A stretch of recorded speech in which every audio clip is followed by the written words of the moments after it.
ओम नमो भगवते वासुदेवाय नमः। सत्य सनातन धर्म यूट्यूब चैनल पर आप सभी का स्वागत है। पितृपक्ष में गयाजी में पिंडदान करने का बड़ा महत्व होता है।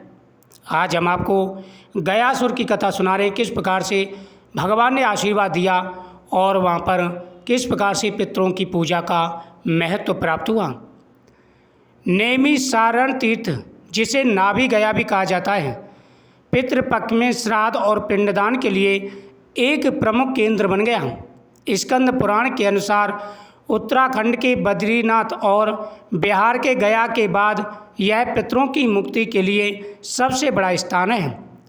मोक्ष और शांति की तलाश में आए श्रद्धालुओं के लिए नैमिषारण तीर्थ इस पितृपक्ष में आस्था का केंद्र बना हुआ है। नाभि गया के नाम से प्रसिद्ध इस प्राचीन तीर्थ स्थल पर दूर दूर से श्रद्धालु अपने पितरों की आत्मा की शांति के लिए जाते हैं और पिंडदान करते हैं। क्या है इसकी धार्मिक मान्यता? सतयुग में यह वही स्थान है जहाँ 88,000 ऋषियों ने तपस्या की थी। स्कंद पुराण में बताया गया है कि पितृ कार्यों के लिए 3 प्रमुख तीर्थ हैं, बद्रीनाथ, गया और नैमिषारण है। यहाँ पर किया गया श्राद्ध कर्म पितरों की क्षुधा शांत कराता है और उन्हें वैकुंठ का मार्ग दिखाता है। काशी कुंड पर विशेष तर्पण का महत्व पितृपक्ष के दौरान हरियाणा, पंजाब, दिल्ली, गुजरात, महाराष्ट्र, उत्तराखंड सहित नेपाल से भी बड़ी श्रद्धा में यहाँ पर श्रद्धालु आते हैं। पौराणिक चक्र तीर्थ के पास स्थित काशी कुंड के तट पर तर्पण और पिंडदान करते हैं। काली पीठ के पीठाधीश्वर यहाँ पर बताते हैं। गयासुर नामक दैत्य की कथा इस स्थान के महत्व को दर्शाती है। धर्म ग्रंथों में वर्णित कथा के अनुसार तीर्थ नगरी नैमिषारण में पितरों का कार्य करने वाले को देवता और पितृगण आशीर्वाद प्रदान करते हैं। यहाँ पर बताया गया कि सतयुग में गयासुर नामक दैत्य हुआ, जो अपनी असुरी शक्तियों से देवता और ऋषियों को काफ़ी परेशान किया करता था। गयासुर बड़ा ही बलवान था, शक्तिशाली था और गयासुर ने मनुष्य, देवता और सभी को परेशान करके रख दिया। ऋषि मुनियों को भी परेशान करता था। सभी एकत्र होकर के भगवान विष्णु के पास गए और भगवान विष्णु से प्रार्थना करी कि प्रभु, इस गयासुर नामक राक्षस से हमारी रक्षा करें। इस समस्या को दूर करने के लिए भगवान विष्णु ने उससे वर्षों तक युद्ध लड़ा, जिससे भगवान नारायण उस पर प्रसन्न हो गए और उसे एक वरदान मांगने के लिए कहा। जिस पर गयासुर ने वरदान मांगा कि आने वाले समय में पितरों की मुक्ति मेरे नाम का विशेष महत्व हो और मेरे नाम से पितरों की मुक्ति हो। हे प्रभु, यदि आप मुझसे प्रसन्न हैं तो आप आशीर्वाद दें कि आज के बाद जो भी यहाँ पर पितरों के नाम से पिंडदान करेगा उसे मुक्ति की प्राप्ति होगी। तब भगवान ने अपने सुदर्शन चक्र से उसका वध कर दिया और उसके शरीर के 3 भाग किए।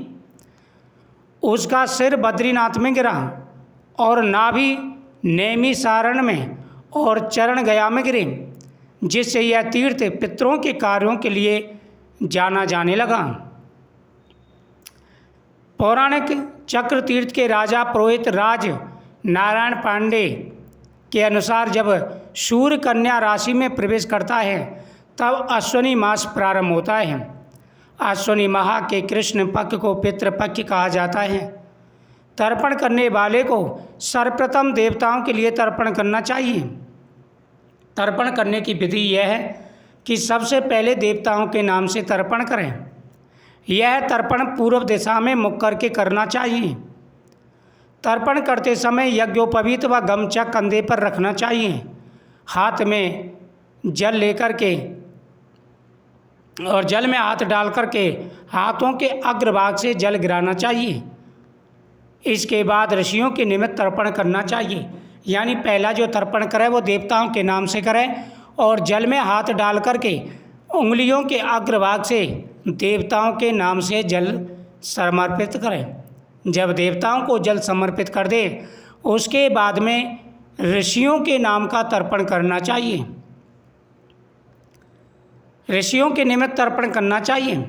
ऋषियों को चावल डालकर कंठी की तरह यज्ञोपवीत करने के बाद उत्तर दिशा की तरफ मुँह करके तर्पण करें। यानी पितरों के नाम से दक्षिण दिशा होती है, देवताओं के नाम से पूर्व दिशा और ऋषि मुनियों के नाम से उत्तर दिशा होती है।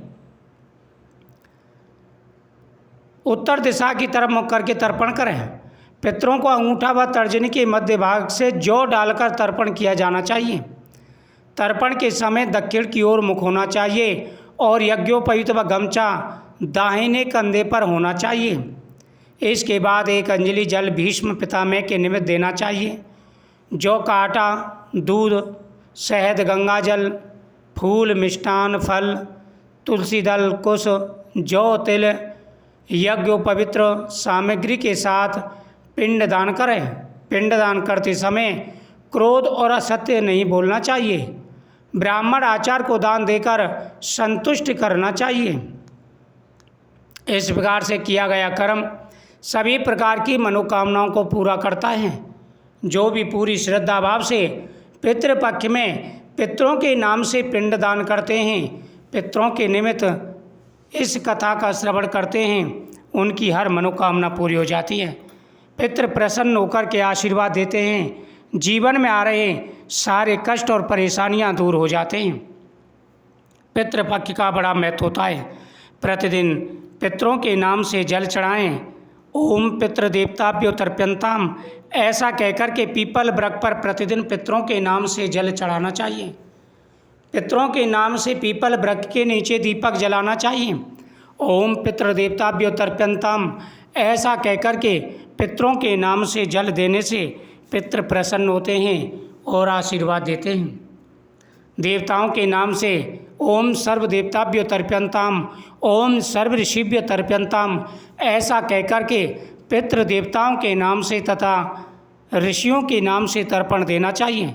जो भी पितरों के नाम से ऋषियों के नाम से तर्पण देते हैं उनके ऊपर हमेशा ऋषि प्रसन्न रहते हैं, पितृ प्रसन्न रहते हैं, उनकी हर मनोकामना पूरी होती है, जीवन में आ रहे सारे कष्ट दूर हो जाते हैं। ओम पितृदेवताभ्यो नमः इस मंत्र का जाप करते हुए प्रतिदिन देवताओं के सामने आप सिर झुकाएं, पितरों के सामने सिर झुकाएं, पितरों के सामने क्षमा याचना करें, क्योंकि यह पितृपक्ष बहुत ही महत्वपूर्ण है। अगर पूरी श्रद्धा भाव से पितरों की पूजा की जाए तो पितृदोष दूर हो जाता है और हमारे जीवन में हमेशा खुशियाँ बनी रहती हैं। ओम पितृदेवताभ्यो नमः।